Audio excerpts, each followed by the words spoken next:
Blood Daughter. Written by Matthew Lyons. Read to you by Phaedra Al-Casey.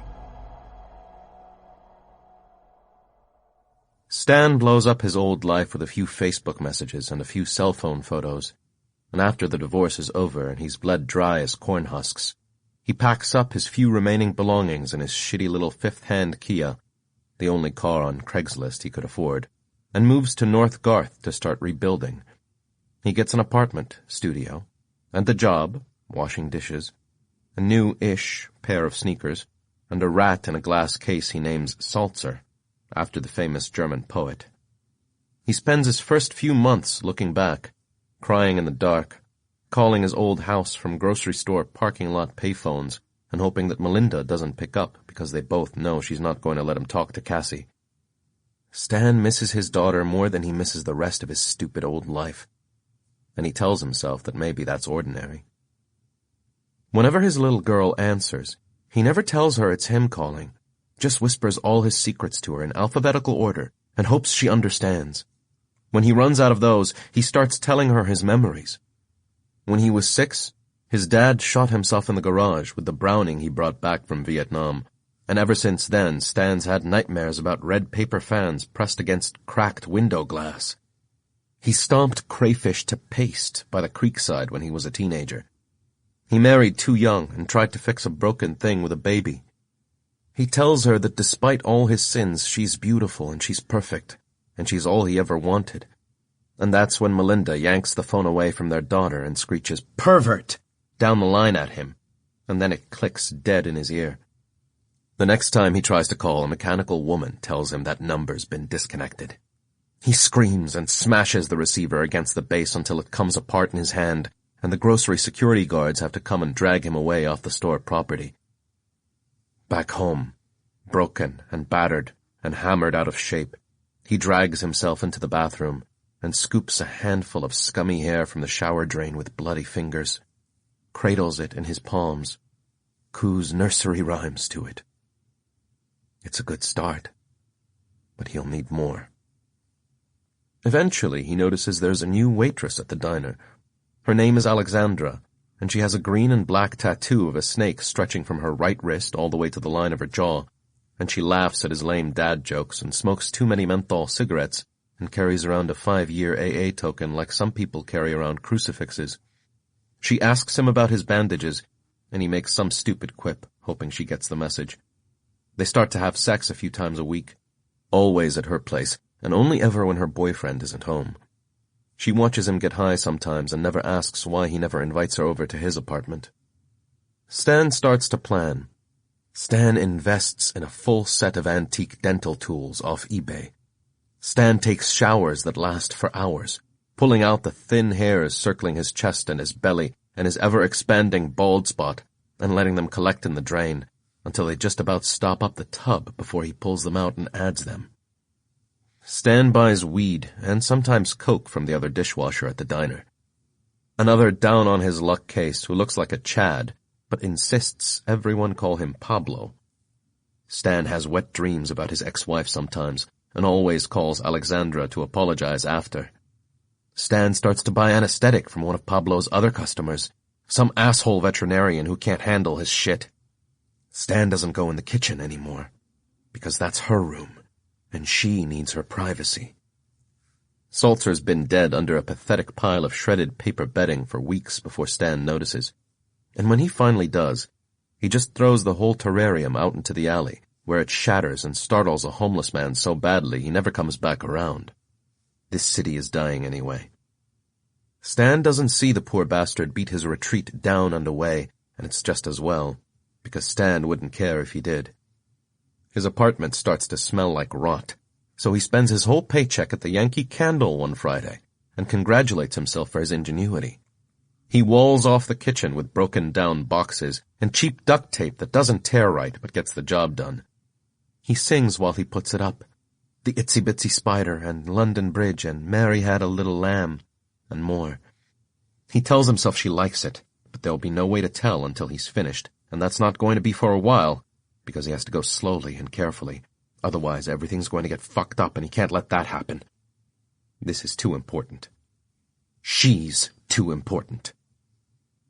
One night, laying in bed, he tells Alexandra a little bit about himself, and in return she tells him she thinks he's the loneliest person she's ever met. She tells him about her son, who lives with her parents in Spokane, and then he leaves because he can't handle that shit. And the next day at work, she acts like nothing's wrong, but he can see by the puffy glow around her eyes that she's been crying. He doesn't ask about it, and she doesn't share. She doesn't answer his calls for the rest of the week either, but he's okay with that. He's got plenty of work at home to keep him occupied without having to worry about her feelings on top of all of it. He's got to focus. Things are moving faster now. The next Saturday, he waits up and does lines of blow until well after midnight, and then breaks into a local funeral home because those shitty Labrador painkillers he has at home aren't doing the job. He stumbles through the dark, upending chairs and caskets on his way through to the prep room, and uses a screwdriver to snap the padlock off the supply locker. Inside are racks of tools and rows of brown bottles with labels he only understands a little. These'll probably work.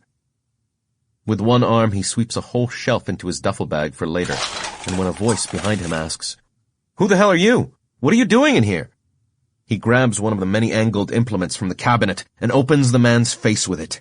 The sound is like a claw hammer against a stake, and Stan leaves him there, crumpled on the floor in a creeping pool of his own blood. In the bathroom of his apartment, Stan loads a pair of syringes with a mixture from the bottles and sets them on the edge of the sink while he works up the nerve. The first time he really does it, he starts small. A needle prick in the tip of his first 2 fingers. Then he goes out to his car for the pliers while the itchy numb takes hold.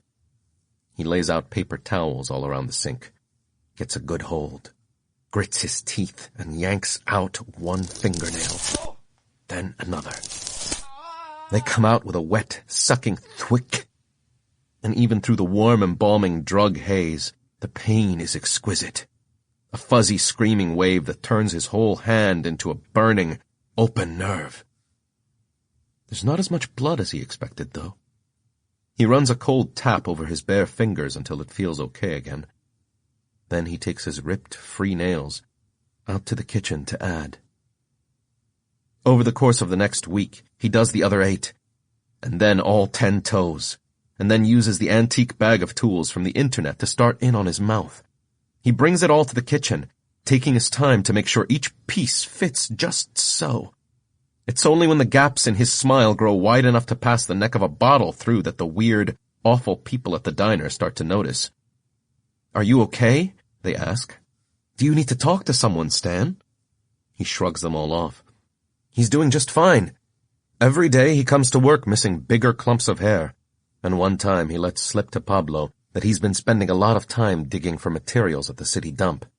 Barbed wire and medical waste. When Pablo asks him to explain a little bit more, Stan slaps him in the crotch and pretends he doesn't speak English. Pablo never talks to him again. Not even when Stan comes in the next week missing the last 3 fingers off his left hand. The blood seeps through the cheap vinyl off-brand bandages and gets everywhere. Pattering spots on bowls and countertops and fresh napkins.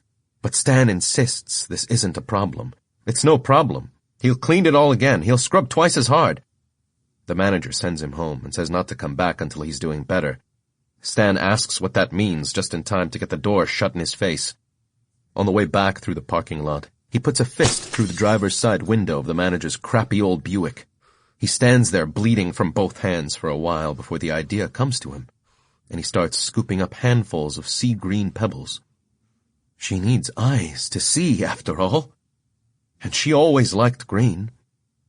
It was her favorite color. Or was it purple? He fills his pockets with safety glass, sure he'll find the right 2 somewhere in there. He's so close now. Back at home, Stan does all the coke he has left, and it makes his brain feel like a trash can that's on fire. But if he pays attention, he might be able to finish her tonight, and that would make it worth all the shit and the hurt and the pain and the misery.